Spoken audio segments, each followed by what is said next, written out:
at that point.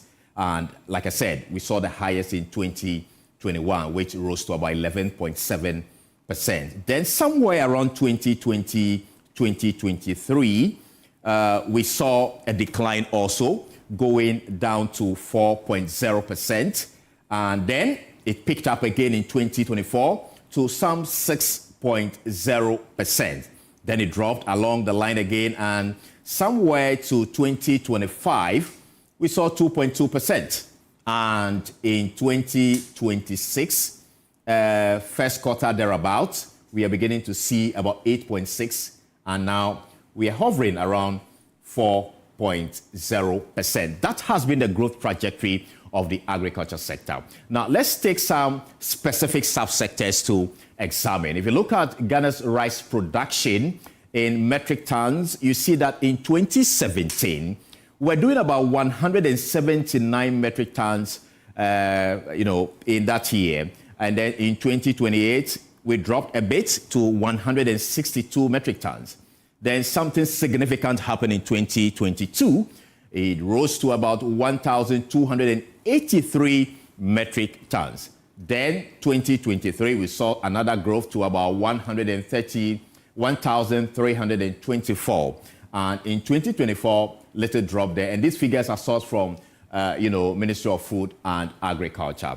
Let's proceed to see Ghana's rice, production capacity versus the domestic demand. In 2024, we produced about 1.1 million metric tons in that year, 2024. But what was the demand? The demand at the time was about 1.5 million metric tons. That was the demand. And so there was some shortfall there. But if you look at the import we did in the same year, 2024, we did, in terms of money, we spent about $219 million importing rice. That's also significant. Now, away from rice, let's look at the tomato production scenario in the country. In 2017, we're doing about 40,000, metric tons. And then in 2018, that figure rose sharply to about 142,750 metric tons. Then it jumped again in 2022 to about 468,000 metric tons. That's progress, is it? And then in 2023, we saw another growth to about 541,000 metric tons. And then in 2024, another growth to about 534,000 metric tons. So this has been the trajectory when it comes to the cocoa sector. Now, so this is the Ghana tomato import, trajectory. In 2021, we imported about 1.6 million Ghana cedis in terms of the import we've made in tomato importation. Then you go to 2022, we're doing about 1 million thereabouts Ghana cedis of import of tomato. Then in 2023, we did about 0.92 million. Finally, 2024, we did about 1.3 million Ghana cedis of tomato import. Now, how has our food production actually impacted, food inflation according to the trend you see here? Now, let's take it from 2016. You can see the figure, the 8.56% in 2026. In 2017, that figure dropped in terms of food inflation to about 6.2%. But in 2018, it went up a bit to 7.28%. And it continued in 2019. It got rising to about 8.4%. In 2020, it jumped to about 13.8%. And in 2021, it dropped again to 7.3%. And in 2022, something significant began to happen. When you look at the figure of 2022, we did about 30.7%. That's so high. If you look at it from there to all the way to 2016, then comes the color you see here. 2023 was when we recorded one of the highest food inflation figures in this country, 54.2%. Then from there, it started dropping in 2024. We saw a decline. 2025, it came to about 16.3%. And in 2026, this year, first quarter, we are seeing about 3.9%. Is it going to go down? We'll find out. Well, among the questions we are asking tonight is how many of the nkoko, nkitinkiti, the anchor farmers selected under the nkoko, nkitinkiti program actually got? Do we know how much we've achieved so far? What measurable progress has been made toward reducing Ghana's heavy reliance on imported poultry? And how is the government actually evaluating success beyond the headlines we've been hearing? Well, joining me to answer those questions is the Minister for Food and Agriculture, Eric Opoku, the man overseeing the implementation of the government agricultural research. Remember, this broadcast is live on DSTV, Channel 421, GoTV 125. We're also live on Joy 99.7 FM, Love and 99.5 FM. We are live across the world on myjoyonline.com. We are on Facebook, YouTube at Joy News, on TV, and we are also live on over 30 affiliate radio stations across the country. And you can also join the conversation by sending us your comments on our social media platform, where we got to read them for the whole world to hear. I am Carlos Caloni. When I return, the questions will begin. Stay with us.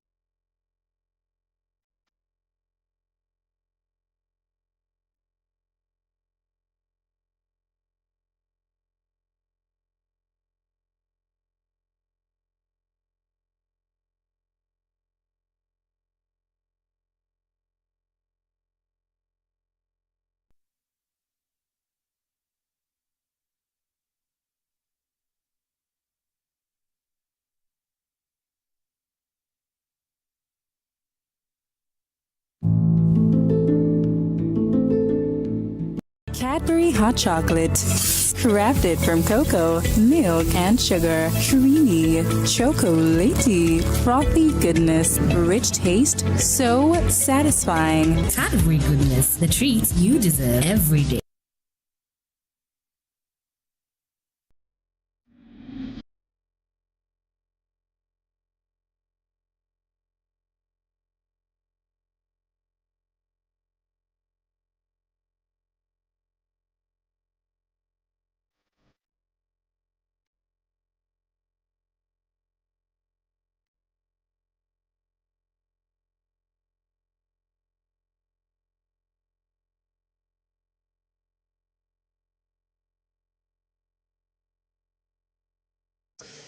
Well, welcome back. And of course, you're watching the probe live on Joy News. You are listening to us also on Joy 99.7 FM Love and 99.5 FM in Kumasi and over 30 affiliate radio stations across the country. Tonight, we are examining the government agricultural reset agenda, and we're asking whether its flagship poultry initiative can actually deliver on its promise to strengthen food security, reduce import, and create sustainable jobs as they've promised us. Our guest is the Minister for Food and Agriculture, Eric Opoku.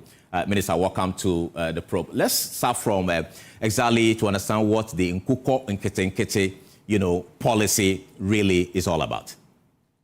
First and foremost, let me thank you very much for the opportunity. This is the first time I've been on your show, and it's a good platform for me as a Minister of State to share some relevant information with the general public. One, the nkoko, nkitinkiti program is our flagship program to transform the poultry subsector of our country. The program has three major components, but when it comes to implementation, we have boiled them into two. The first one is what we call the backyard poultry. Actually, that's what we have started. And we have not even completed that. Okay. The backyard poultry.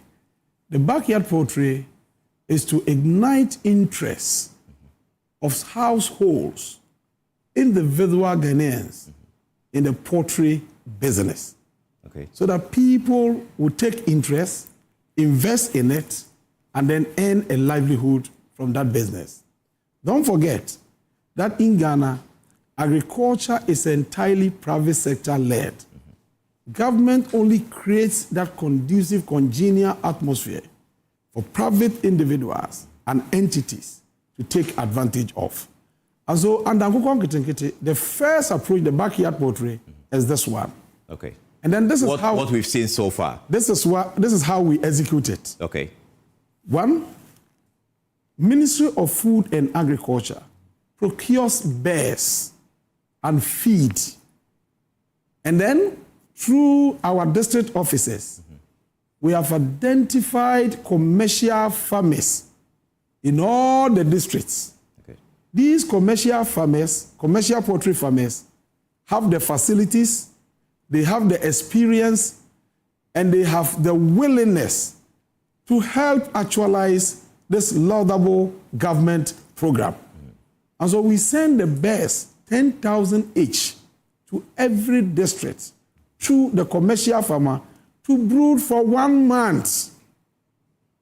So for the backyard? For the backyard. Okay. The reason why we want people with experience to do the brooding is that these people we are distributing the bears to have no knowledge in poultry business. And so if you give them the day-old chicks, the mortality rate will be high. And the bears require maximum attention in the first month. Right. That is the period that you have to vaccinate them and ensure that they are given the right food and the right attention for them to survive. After 1 month, they become energetic and then capable of scavenging. They are able to go around and search for food on their own. So that is the period that we distribute them through the beneficiaries. Okay. And that is why we have been very, very successful in raising a lot of bears. Okay. You understand? So you've done 10,000 per district. 10,000 per district. We are not done with all the regions. Okay. As we speak, we are done with Western North, we are done with Ahafo, we are done with Bono East, we are done with about 11 regions, including Western. By Western, we have our bears at the brooding places for brooding. When they are done, then we start with the distribution. We are yet to move to Northern region for distribution to continue. Okay. So it is the experience, the expertise, and the facilities of these commercial farmers that have supported us in brooding these bears. Okay. And then we distribute to them. Now, all these regions I have mentioned, we have distributed broilers to them. And the broilers, after 8 weeks, they are ready for market and consumption. Okay. Keeping them beyond 8 weeks is generally uneconomical. Okay, you just be feeding them. We just be feeding them, and that will not increase anything. And because at 8 weeks, the weight is between 2.5 and then 3.5 kilos. If you continue to keep them, the legs will not be able to hold that weight. So you'll be having problems with the bird. Okay. So the technical people advise that as soon as they are distributed to the beneficiaries, within a space of 1 month, they should be ready for market and consumption. Okay. That is the first phase. And then under the same nkoko nkitinkiti, right, we identify the most vulnerable women in the communities. Because we want to give them the opportunity to earn a livelihood so that they can take care of their children. And these women are not necessarily poultry farmers. They are not poultry farmers. Okay. Especially the widows. All right. So what we do is that we give them battery cages. And then we give them 120 bears each, because that's the capacity of the battery cage. And then we give them the feed. And with the technical support of our officers on the ground, they will be doing the layers.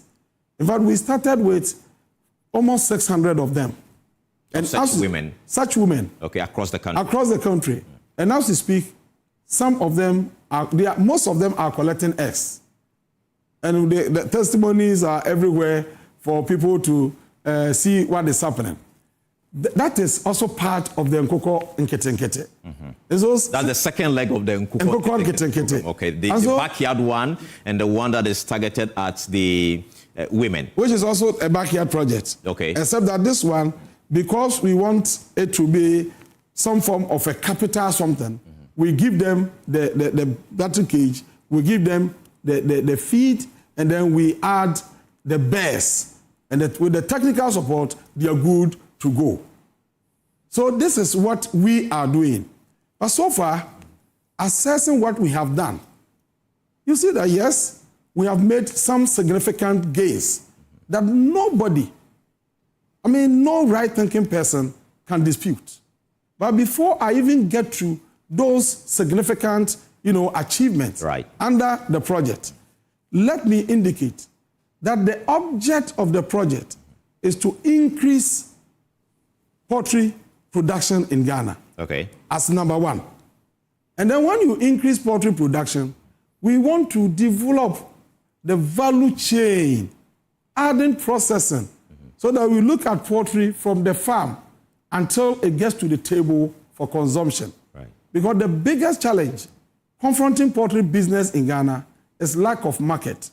If you are unable to add value, there is no way we can transform the poultry subsector. So value addition is key. Okay, one of the objectives. One of the objectives. Okay. And that is why immediately we launched the nkoko nkitinkiti backyard project. We also moved to Bichim to cast salt for the commencement of the construction of a modern poultry processing center called the nkoko nkitinkiti processing center. Probably the name is a bit confusing.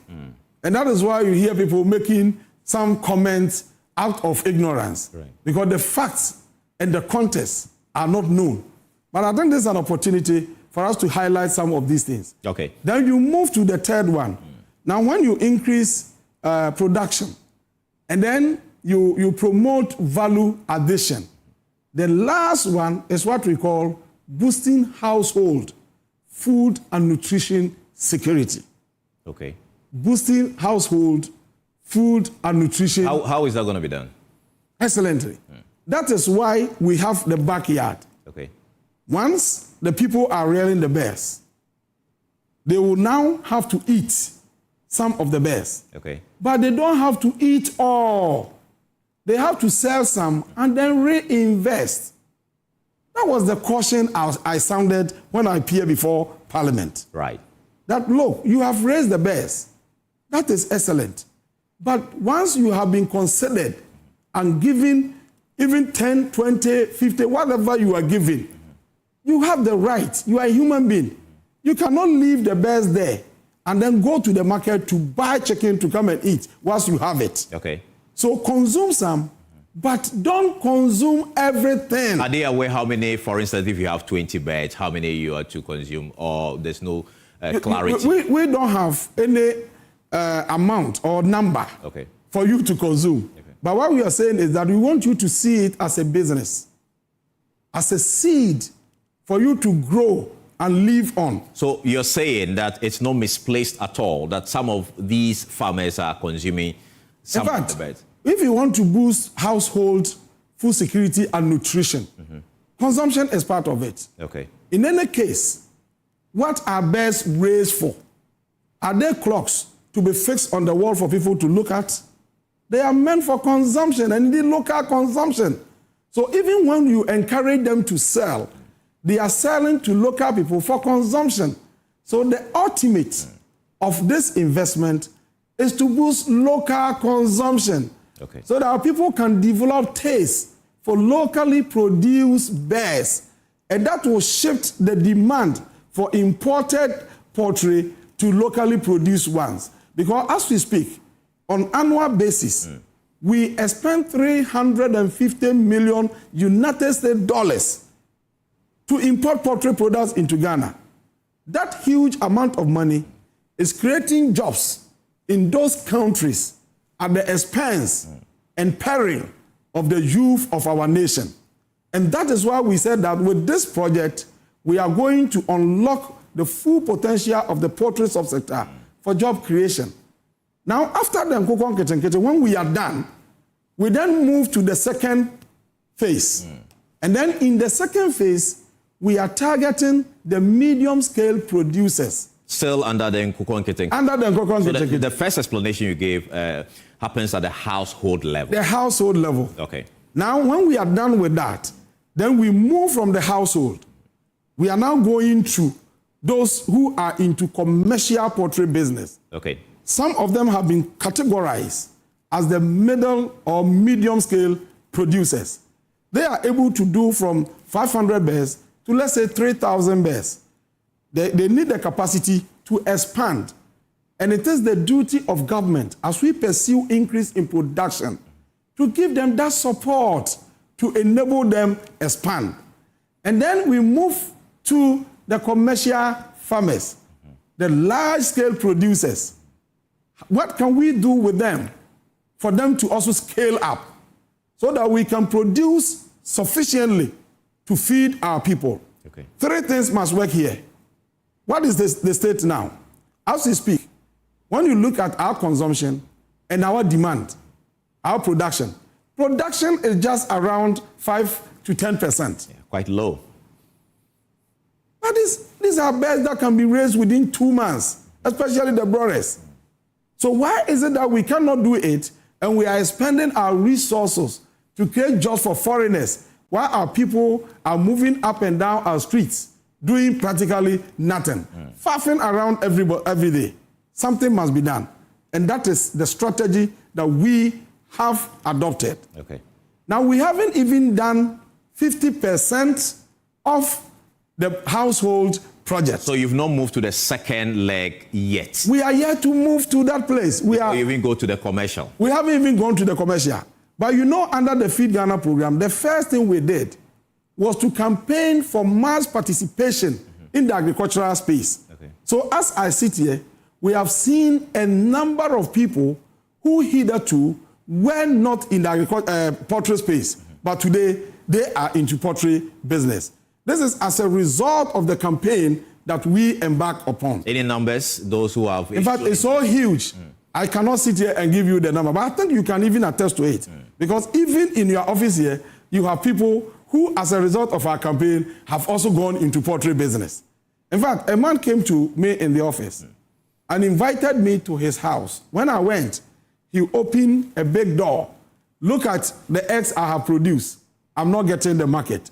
I listened to you. Based on your campaign, I invested the resources and look at what is happening. Can you people do something to get people to buy the eggs for me? This is what we are witnessing in the system. Okay. And the results of the interventions and the campaign we have embarked upon are visible, clear, available everywhere for people to see and testify. Now, you have touched on a key matter that people are producing, but they are not getting the market. How do we fix that challenge? You know, as part of the nkoko nkitinkiti project, and that's why I indicated earlier on that I think the name is misleading a lot of people. Okay. They think that the nkoko nkitinkiti is just about the household one that we are executing now. The name entails a lot. Under the project, we are also constructing a modern poultry processing center. The one in Bichim? The one in Bichim. Okay. We did the salt cutting, and the construction is underway. In fact, the contractor and the technical people have reported to us that all things being equal, in the early months of next year, they will be able to complete the project for us. We'll start running by early of next year. We will operationalize it. That is what the technical people have informed us. And let me give you the details of what is going to happen in Bichim. Okay. It is not just a poultry processing facility. That's why we call it a center. We are going to have the processing plants. In fact, 2 lines, one dedicated to layers and one for broilers, with a capacity to process 3,000 bears per hour. And then we are going to have cold rooms. We'll do the packaging and everything and refrigeration there.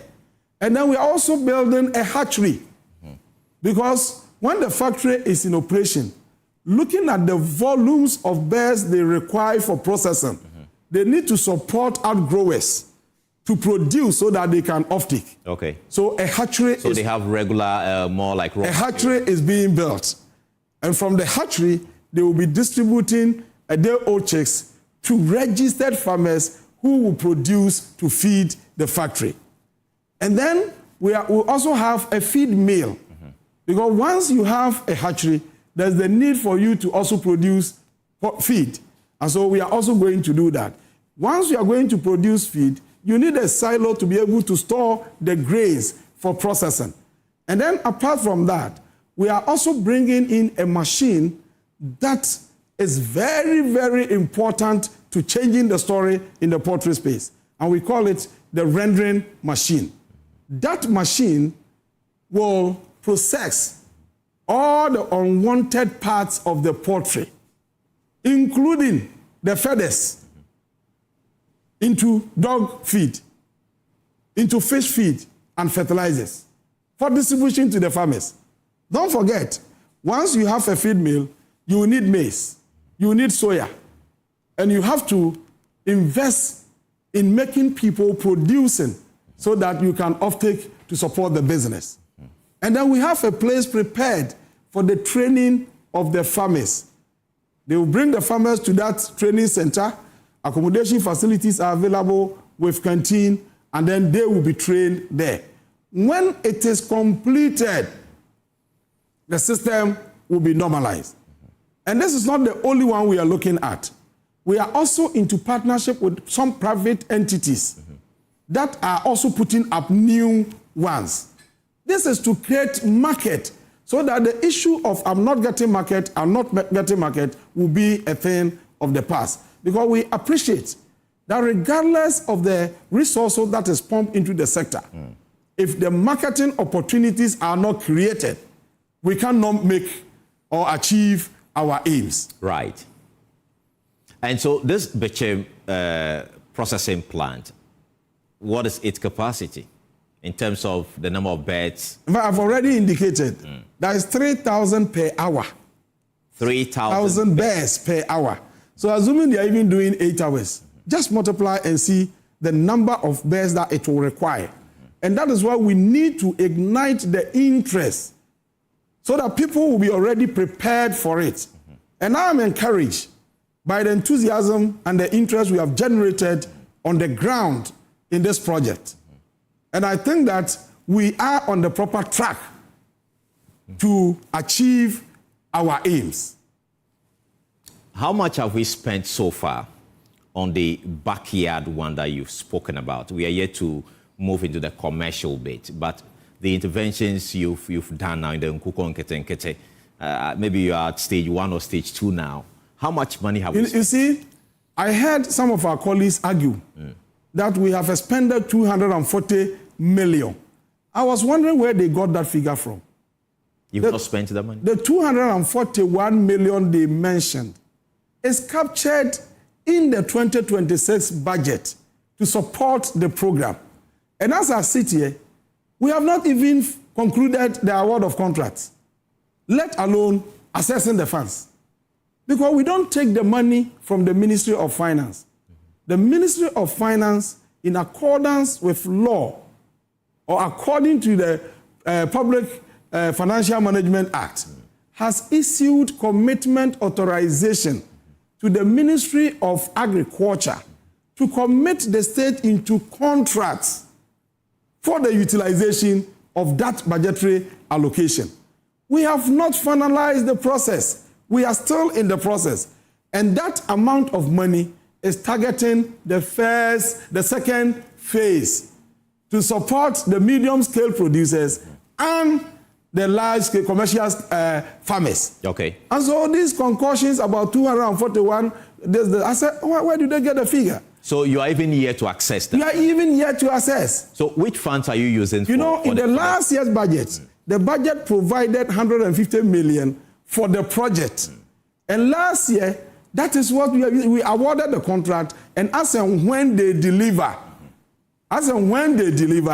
then we'll write for them to go to finance to take their monies. We have not even exhausted that. Okay. And so this concussion of figures I mean, to create some kind of disaffection in the public space is something I don't understand.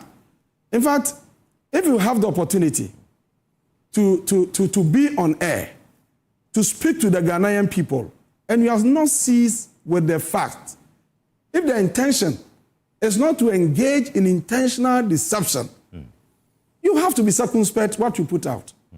Because if the facts come out and it is evidence that you peddled falsehood, how will society look at you? Let me register my displeasure at some of the things that I saw on some sets, some TV sets, I mean in our media space. Some people decided to create the impression that they have expended 240 million. It's a waste expenditure. Why do you even expend state resources on such projects for free? My brother, let me take my time to explain some of these issues for people to appreciate.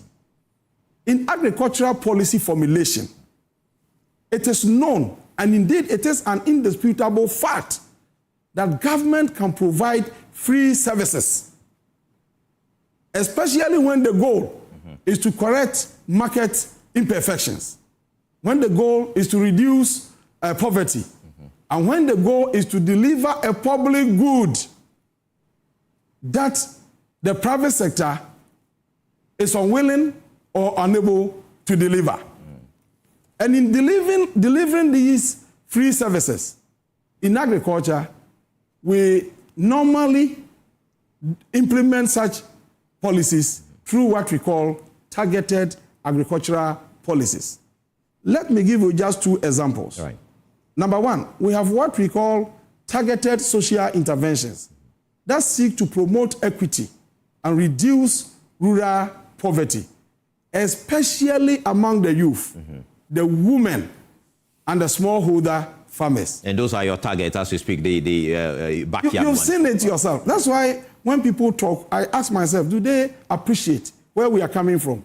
And then the intentions, the rationale. Because if people appreciate what we are doing, they wouldn't have made those comments. Then number two, we have what we call strategic national initiatives. These are aimed to shift from import dependency to domestic food sovereignty. Let me tell you this. The past government procured 10,000 battery cages and distributed to some top politicians free of charge, because the government wanted to use that to increase the production of poultry in this country. What was the impact? Did you see the impact? They also procured some bears and distributed. Did you see the impact? But at that time, these same people who are today crying on every radio station was on the same radio stations singing encomiums of the project. What has changed? You think they are unduly criticizing the nkoko nkitinkiti? It is not unduly. Every public policy is subject to criticisms. But criticisms must be constructive. If you don't have the facts, if you don't have a better appreciation, seek explanation before you embark on those criticisms. So the clarity you are giving us tonight is that the 241 million they're talking about is not what is being used for the first phase of we have not even accessed that. So the first one from last year budget, how much of it has gone into all this? In fact, even as we speak, I think we have not accessed up to 75 million, because it depends on delivery. When you deliver, then we prepare, and then you go and take your money from finance. Okay. And so that's how we work. So those who are already producing the eggs, but of course the markets or the factory is not ready, they're producing meat, what do they do with it? Now, you have asked a very relevant question, which is practical. Within 1 year, or immediately after the implementation of the policy, some few months after its implementation, and after the campaign, we have seen something in Ghana we've never seen before. Ghana is witnessing glut of eggs for a sustained period of 1 year. And we are still going through. Have you seen this in Ghana before? And the prices of eggs are falling to the extent that producers are complaining because in some cases, they don't even get market. Have you seen this before? So this is attributed to the nkoko nkitinkiti? You don't ask me. Is it something that is coming out of the blue? You think nothing has been done? We are just in the States. And then eggs started falling from the skies. Is that the case? Why is it that it did not happen in the previous years? And it is happening this year. Can you give any convincing argument to say that it is not as a result of the campaign and the interventions we have embarked upon? Then again, look at even the cost of chicken in Ghana. In 2024, a chicken was sold at 200, 250, and in some cases, 300 Ghana cedis. Just a bed. Per kilo? Yes, the full chicken. Okay. Just yesterday, some stakeholders came to me in the house, and we had a conversation, and they told me that 2024 and even early 2025, their bears were selling at 200, 250, and business was good. But today, they are selling at 110, 100 cedis. In some cases, people buy it at 80 and 90, and they think that the nkoko nkitinkiti backyard project is seriously affecting prices. Is that not a fact? So no. Let's be. Yes, it's a fact. But I'm coming to a point. I'm dragging to a point. Very important one. And so, if you go to the market today, and then the bird is 110 Ghana cedis. Let's even use the maximum. You used to buy it at 200. Today you are buying it at 110. Are you not making savings? You are, but the farmer is losing. Excellent. The farmer is losing. And that is why it is our duty to work to protect the interests of that farmer. How do you intend doing that? That is what I'm coming to explain. But before then, let's finish with that scenario. Okay. Because I'm not done with that scenario. Sure. I gave you the scenario of the eggs. I gave you the scenario of the poultry, the bears. The birds. And now I'm moving to the feed, which of course has been the headache of all producers since time immemorial. What is the challenge? Normally, everybody complains about the cost of feed. This year, we have seen something. We've never seen that before. What have we seen? Maize is a major ingredient in poultry feed. If you recall, in 2024, we saw poultry farmers on our streets crying for maize to feed their bears. They were not getting bears, they are not getting maize, and their bears were dying. Some had to go as far out to Cote d'Ivoire to bring in maize. Today, the status quo has changed. We have produced maize in excess of our market to the extent that maize price, which used to be around 1,600 per bag of 100 kg in Sisala, which is the maize production hub, has reduced to as low as 200 cedis. Per 100 kilo. Per 100 kg. Today. I was in the office when one of the chiefs came to me and complained that, Honorable, I have no choice. Mine, I have to sell it at 180. I said, wow. Today, that is the price. How did we get the maize prices to drop? No, I'm coming. Is it not because of abundance? It is just demand and supply. Now we have produced so much to the extent that for the first time in the history of our country, the government, through the National Food Buffer Stock, has procured maize and is maintaining strategic stocks at maize and rice and other, grains against emergencies. So should there be any emergency, the poultry farmer will not take to the streets, walk straight to the buffer stock, and buffer stock will release maize to enable them stay in production. You think that something has not changed? So this also happened out of the blue. Is that the case? Let us be factual. These things happen out of the blue. Nobody engineered it. Nobody worked for it.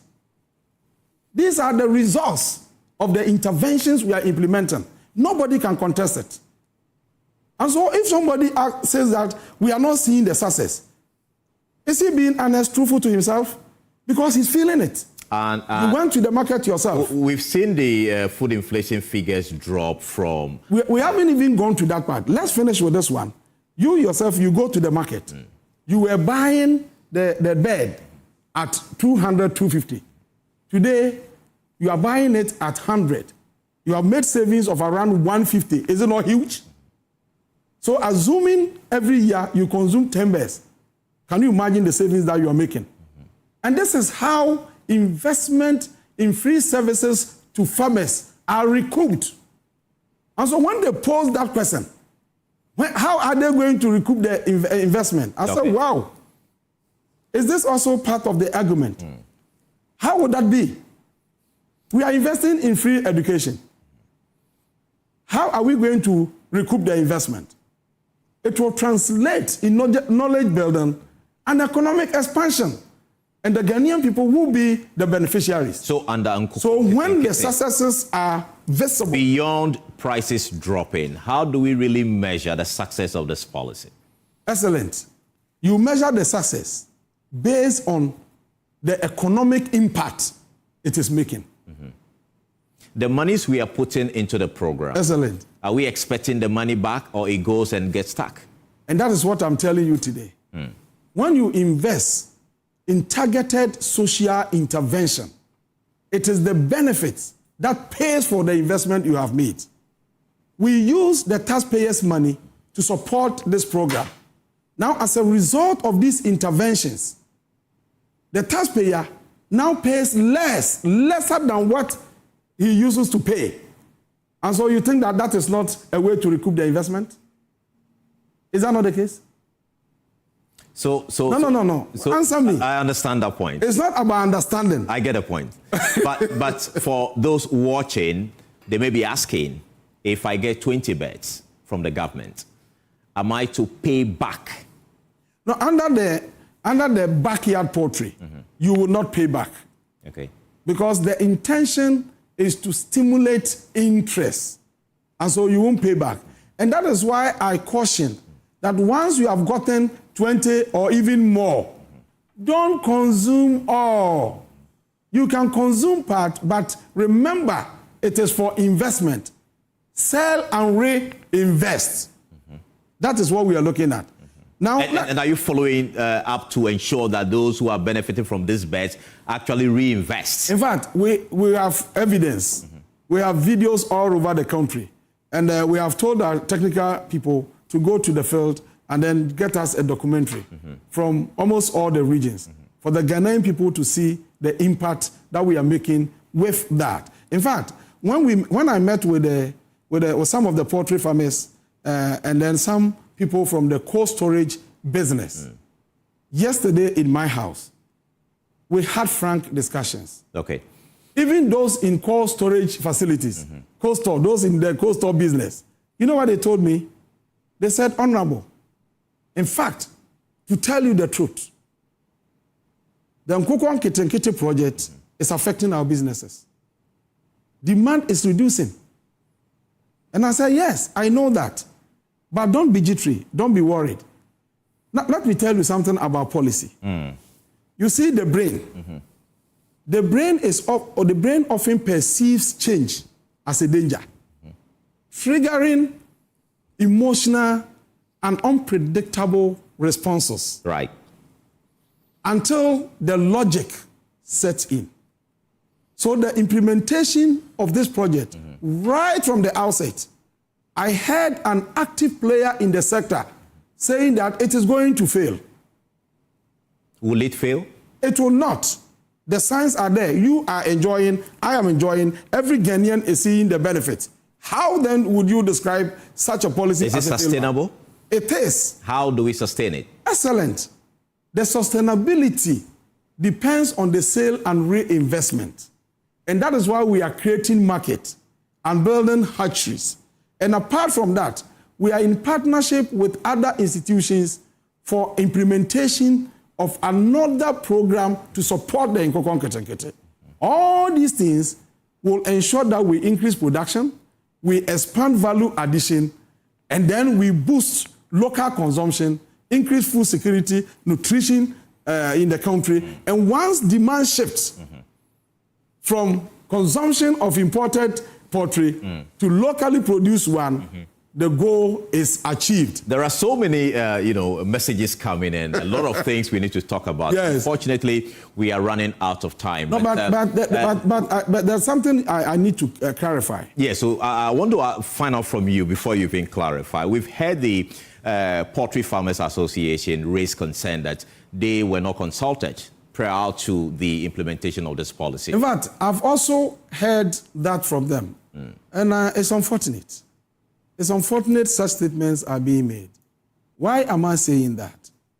One, at the beginning of the program, we asked our technical people to produce the policy document. In fact, they generated the policy. Our technical people plus the technical team from our allied, agencies. And then when the document was ready, we invited all stakeholders to what we call a validation conference. And 3 days, we went through the policy document. I mean, every participant contributed, changes were made, and we fine-tuned it, and then we produced a more practical, workable document that is guiding our implementation. That is the Feed Ghana document, which is operationalizing the Agriculture for Economic Transformation agenda. My brother, that document was prepared by all of us. Now it is for implementation. Including the poultry farmers? Including the poultry farmers. So they were consulted? They were consulted in the preparation of the policy. Then apart from that, I have already indicated to you that the backyard poultry, had it not been the support, the participation of these commercial farmers, it would have been difficult for us to implement them. And so we relied heavily on them. They were selected from all the districts. They did the brooding. That is the most difficult part. So it is inaccurate if the poultry farmers, Greater Accra... In fact, I was is that what you're telling us? In Greater Accra, the brooding was done by existing commercial farmers. If you are part of the leadership and you are not privy to this, out of ignorance, you can make any statement. And that is why I said that your statement should not be actuated with malice. Okay. It should not be, intentional deception just to create disaffection or round down a program that is seriously impacting on the lives of many others. Okay, we've touched so much on the poultry bit. No, but there are other issues surrounding the poultry that we need to clear. Okay. A statement was made by some of our colleagues who have been in the media space. They said that because we have raised poultry and people are consuming, the project is a failure. Now, on hearing this, I did two things. The first one is academic. We have less than 10 minutes. Yes, the first one is academic, and I want to do that with you. Okay. Probably for the public to also be part of it. I subjected their argument to Aristotle's test of syllogism. Aristotle says that when somebody makes an argument and draws conclusion, first determine the major premise.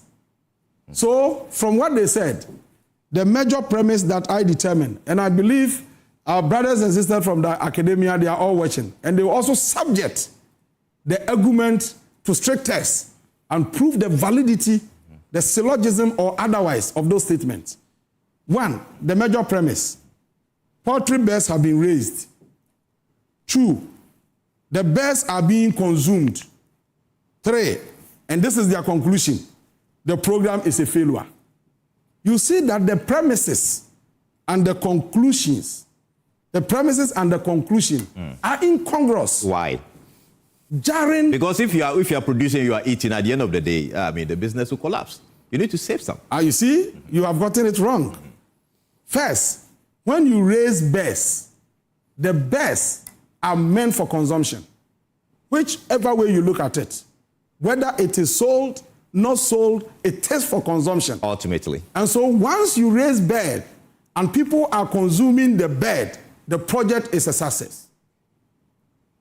When you say it is a failure, it doesn't match. It's a jarring matching.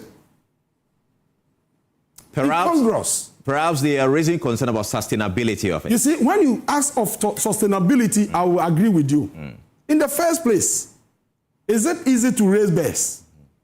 So if we have succeeded in raising the bears, and for the first time in the history of our country, our people are even consuming the bears, and they are developing taste for locally produced bears, how will that mean that the project is a failure?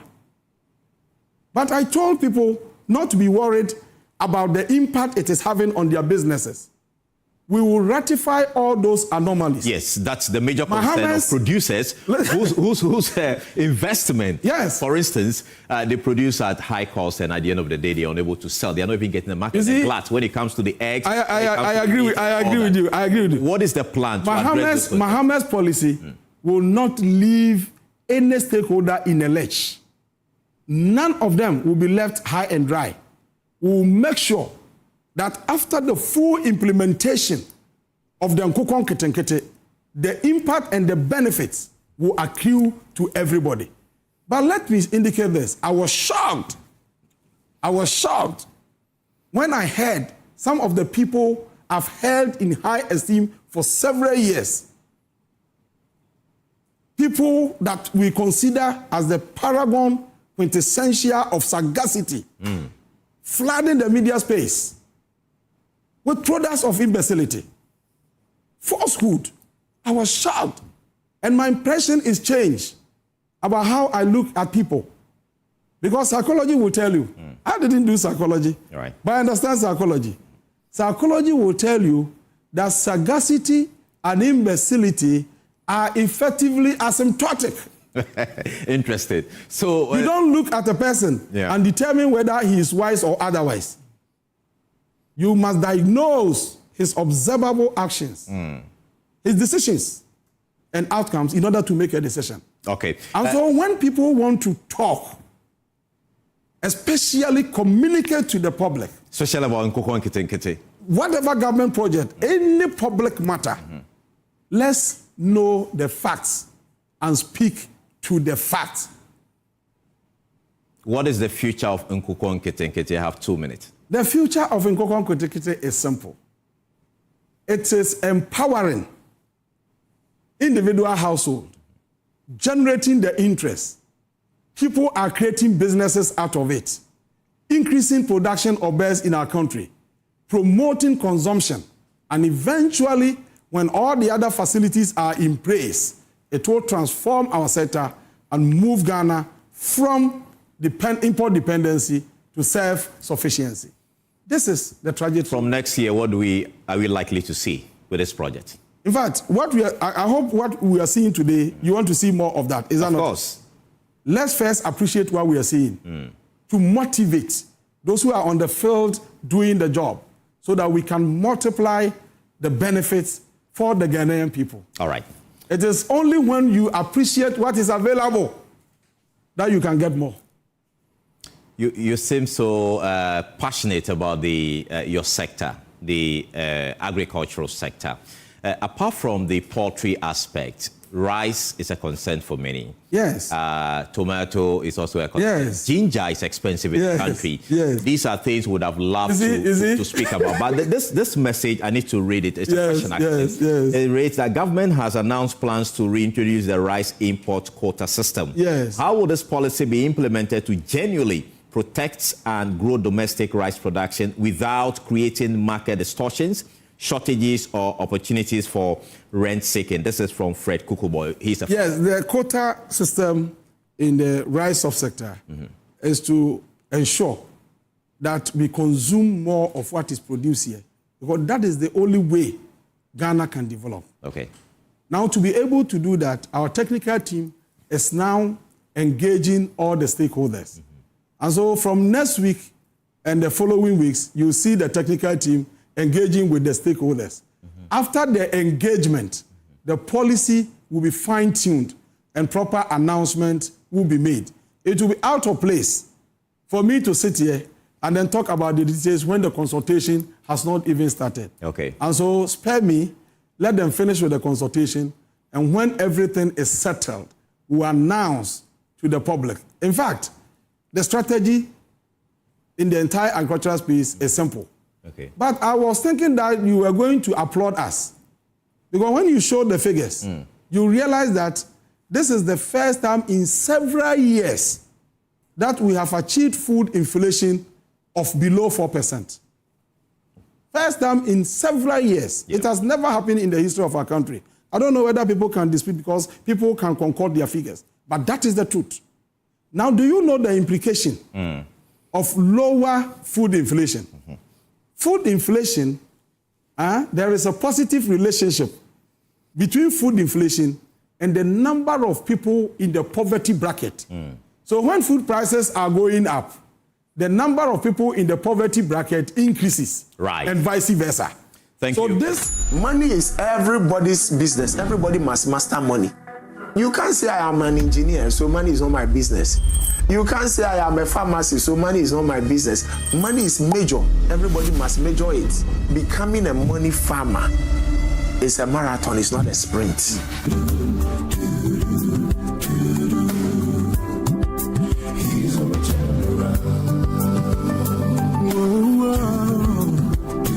Turn around. Turning point. Yeah. Hello and welcome to Springboard, your virtual university. My name is Albert Okran. Welcome you to Ghana's foremost developmental program, and that place where the greatest minds in the world converge. Springboard is brought to you by the Springboard Roadshow Foundation and is in partnership with the Enterprise Group, MTN Ghana, and the Ghana Growth Program, a collaboration between MasterCard Foundation and Springboard. Our media partners, Joy 99.7 FM, Joy News Television, the graphic newspapers, and the Springboard channel on YouTube, working together to bring you this transmission. My name is Albert Okran, and I'm here today with a good friend of mine who understands money, sleeps money. Money is everybody's business. Everybody must master money. You can't say I am an engineer, so money is not my business. You can't say I am a pharmacist, so money is not my business. Money is major. Everybody must measure it. Becoming a money farmer is a marathon, it's not a sprint.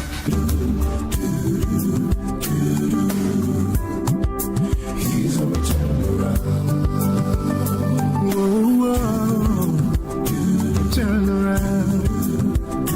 Turning point. Yeah.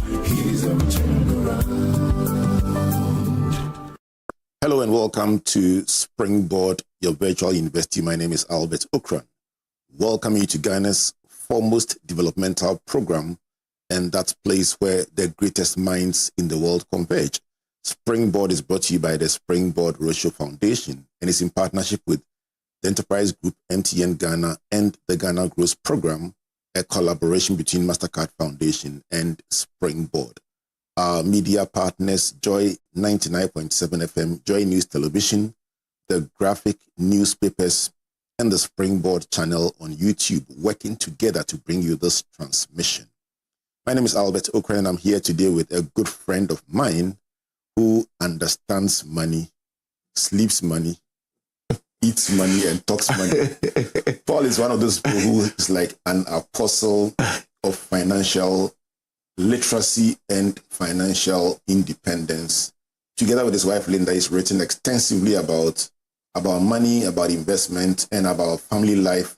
And he's a great friend of Comfort and I. He is the managing director of EDC Investments Limited in the Ecobank Group. And today, he will help us to understand the kind of mindset you need to be able to move yourself forward financially. I think it's a big topic that you need to pay serious attention to. So get somebody to call somebody, to tune in, log on, and let's have a conversation about money, and money. Paul, as always, good to see you. Good to see you, Albert. How's family? How's Linda? How's everybody? Everybody is doing very well. Linda is doing great. Wonderful. It's a good time to talk about personal financial management, personal financial literacy, and personal financial independence. How big are these themes as we explore the journey of life? Yeah, these are important, and I like the timing also. I mean, it's half year, and a lot of companies will do half year review. I mean, what they plan for the year, and then strategize for the second half of the year. And I think that every individual, every couple, every family needs to do the same. When it comes to your finances, you need to be clear where you find yourself now, what was the plan, and how you want to finish the second half of the year. And it's a big topic. You know, there is an interesting scripture in the parable of the talent, and whenever I read it, it hits me very hard. Jesus said, "For unto him who has already, more will be given, and he will have in abundance. But him who does not have, even the little he has will be taken away from him." What's your understanding of that scripture? My understanding of that scripture, based on my experience as well, you know, I've been in this industry for about 2.5 decades, is that those who have money are able to make more money. Those who do not have